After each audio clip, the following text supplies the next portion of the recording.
सतगुरु रूपी प्यारी साध संगत जी, प्यार और सत्कार से कहना, धान निरंकार जी।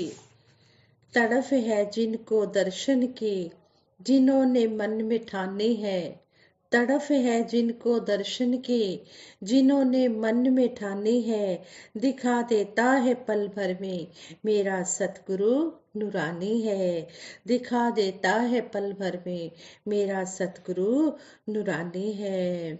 साथ संगत जी, सबसे पहले दासी शुक्राना करती है सतगुरु माता जी का, जिनकी अपार कृपा से हमें ये निरंकार के दर्शन हुए हैं, जिन्होंने निरंकार दिखाया है।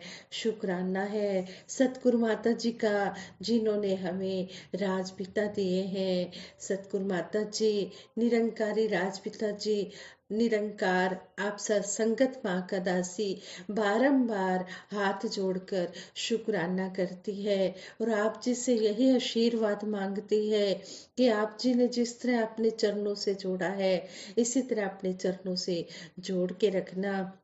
और दासी को आप जी के चरणों में ये जो आशीर्वाद लेने का मौका मिला है, आप जी मेहर करना, बख्शिश करना।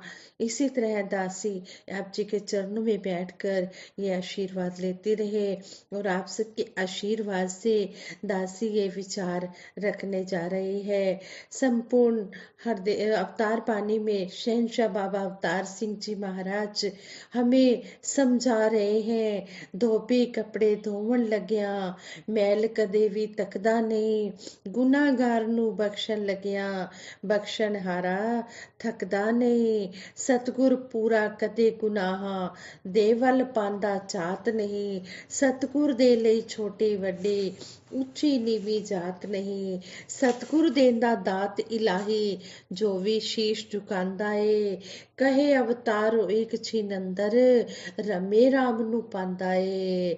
शहनशाह जी शब्द द्वारा यही समझा रहे हैं कि जिस तरह धोबी कपड़े धोते समय ये नहीं देखता ये कपड़ा कितना मैला है, वो उसको पूरी तरह से साफ कर देता है।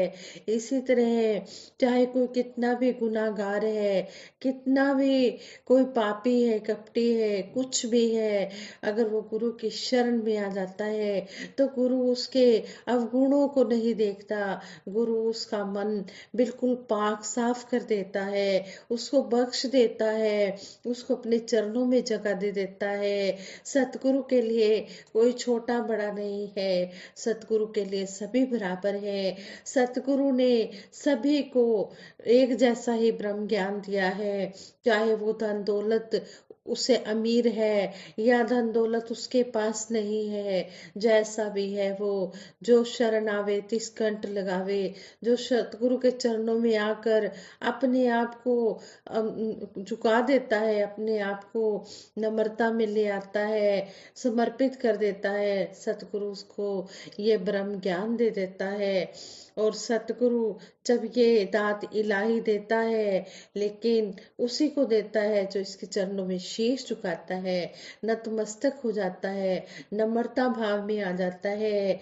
शहंशाह बाबा अवतार सिंह जी महाराज कहते हैं, फिर एक पल भी नहीं लगता वो इस परम पिता परमात्मा को, रमे राम को पा लेता है।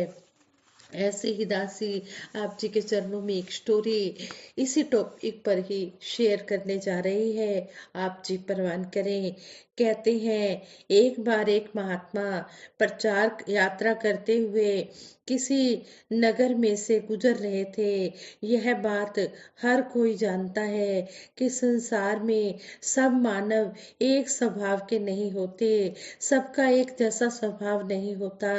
कई दूसरों की सहायता करके खुश होते हैं और कई नहीं किसी की सहायता करते हैं।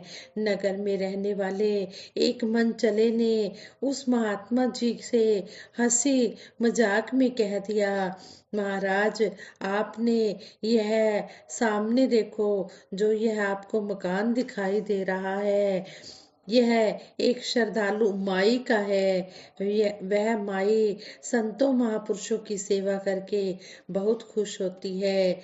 महात्मा ने उसकी बात पर कोई विशेष ध्यान नहीं दिया और चुपचाप अपनी मंजिल की तरफ चल पड़े। वह नौजवान बड़ा ही चालाक था। वह दौड़ता दौड़ता फिर महात्मा के पास पहुंचा। पहुंचकर उसने प्रार्थना के स्वर में कहना शुरू किया, महाराज, यदि आपने उस श्रद्धालु माई के मकान में चरण डालकर उसे सेवा का अवसर ना दिया तो उसे बड़ा दुख होगा। उस पर कृपा करें महाराज।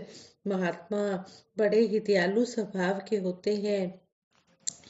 उस नौजवान की प्रार्थना पर वापस उस माई के मकान की तरफ वह महात्मा चल पड़े।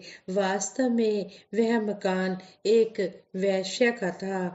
महात्मा मकान के सामने जाकर खड़े हो गए। वैश्या की दासी की जैसे ही उस संत महात्मा पर नजर पड़ी, उसने अपनी मालकिन को इस बात की सूचना पहुंचा दी। वैश्या ने जब महात्मा के द्वार पर आने की बात सुनी तो उसके मन में उथल पुथल मच गई। वह मन ही मन सोचने लगी, मैं तो दिन रात पाप का धंधा करने वाली हूँ। यदि आज यह महात्मा मेरे द्वार पर आए हैं तो निश्चित ही मेरा कल्याण करने आए हैं, मुझे इस पाप की नगरी से निकालने आए हैं। यह सोचकर उसने घर में जो फल आदि पड़े थे उन्हें एक थाली में सजाया। फिर अपनी दासी को साथ लेकर तुरंत उस महात्मा के पास पहुंच गई। वह महात्मा संत कबीर जी के गुरु श्री रामानंद जी के स्वभाव के स्वामी थे। उन्होंने जैसे ही देखा कि यह तो वैश्य है, उसी समय चुपचाप वहां से चलने को हुए। वैश्या ने उसी समय वह थाली अपनी दासी के हाथों में पकड़ा दी और स्वयं उस महात्मा के चरणों में गिर पड़ी। रो रो कर उन्हें अपने घर में चरण डालने की प्रार्थना करने लगे। उसकी प्यार भरी पुकार से महात्मा का मन कुछ द्रवित हो गया, करुणा से भर गया, दया से भर गया। लेकिन वह वैश्या के घर में जाने की बात को किसी तरह भी पचा नहीं पा रहे थे। वैश्या ने महात्मा जी को दरवाजे के बाहर ही कुछ देर के लिए एक चौकी पर बैठने का निवेदन किया। महात्मा जी चौकी पर बैठ गए। वह तुरंत अपने रूम में चली गई, कमरे में चली गई। 2-4 मिनट के बाद 2 कपड़ों को महात्मा जी के आगे रख कर पूछा, महाराज, इन दोनों में से कौन सा कपड़ा धोबी को धुलने के लिए दिया जाए। वास्तव में एक कपड़ा मैला था और एक कपड़ा साफ था। महात्मा जी ने सहज भाव से उत्तर दिया, बेटी, इसमें पूछने की क्या बात है, हमेशा मैला कपड़ा ही धुलने के लिए दिया जाता है। उस वैश्य ने बड़ी नम्रता से कहा, महाराज, आप महात्मा महापुरुष भी तो एक धोबी के समान ही है और मुझ जैसी पापी मैले कपड़े की तरह है। यदि आप भी हमसे नफरत करेंगे और हमारे जैसे मैले मनों की मैल को फिर कौन धोएगा। महात्मा जी ने अपना प्यार भरा हाथ वैश्य की पीठ पर रख दिया, उसे आशीर्वाद दिया।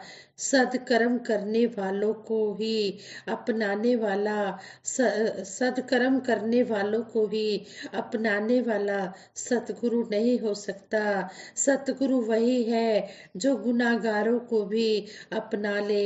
अपनी शिक्षा के द्वारा उन्हें भी पाक साफ बना दे। तो इस तरह से हमें संपूर्ण हरदेव अवतार पानी के शब्द द्वारा शहनशाह जी ने भी यही बात समझा दी है कि जिस तरह धोबी कपड़े धोते समय मैल को नहीं देखता, इसी तरह सतगुरु बख्शनहारा होता है, ये भी बख्शते समय किसी के ऐब गुनाह नहीं देखता। आओ दातार के चरणों में यही आशीर्वाद मांगे, यही अरदास करें। हे सच्चे पातशाह, जिस तरह आप जी ने हमें अपने चरणों से जोड़ा है, इसी तरह जो रूहें अभी तक आप जी के चरणों से नहीं जुड़ी है, इस ब्रह्म ज्ञान की दात को नहीं पाया है, उनकी भी, उनके मन में भी ऐसी तड़फ पैदा करो, ऐसी जिज्ञासा भरो कि वो भी इस नामदान से जुड़ जाएं और सभी अपने पूरे परिवार सहित सेवा सिमरन सत्संग का आनंद मानते हुए अपना लोक सुखी और परलोक सुहेला करें।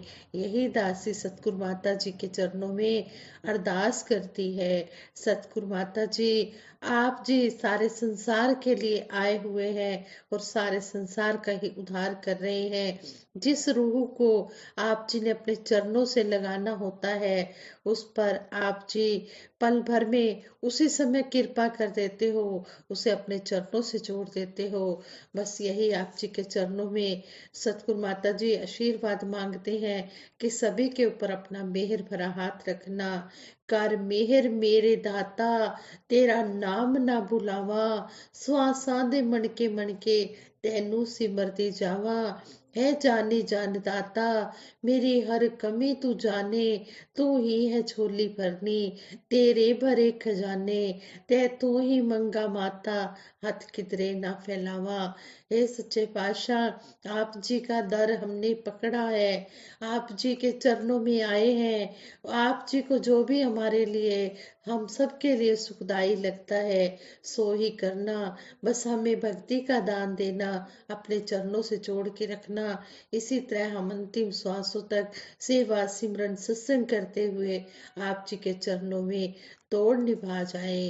और उदासी से विचार करते हुए बहुत सी गलतियां भी हुई होंगी, उन गलतियों के लिए आप जी क्षमा करें और आगे के लिए सद्बुद्धि देना, सद्विचार देना, सदमार्ग देना। औखी घड़ी न देखन दे, अपना भी रस भाले, हाथ दे राखे, श्वास श्वास प्रतिपाले। हे सच्चे पातशाह, किसी को भी कोई मुश्किल की घड़ी न दिखाना, सभी के ऊपर अपना मेहर भरा हाथ रखना, सभी का पार उतारा करना।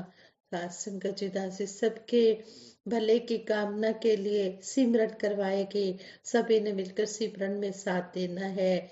तू ही निरंकार, मैं तेरी शरण हाँ, मैनू बख्श लो।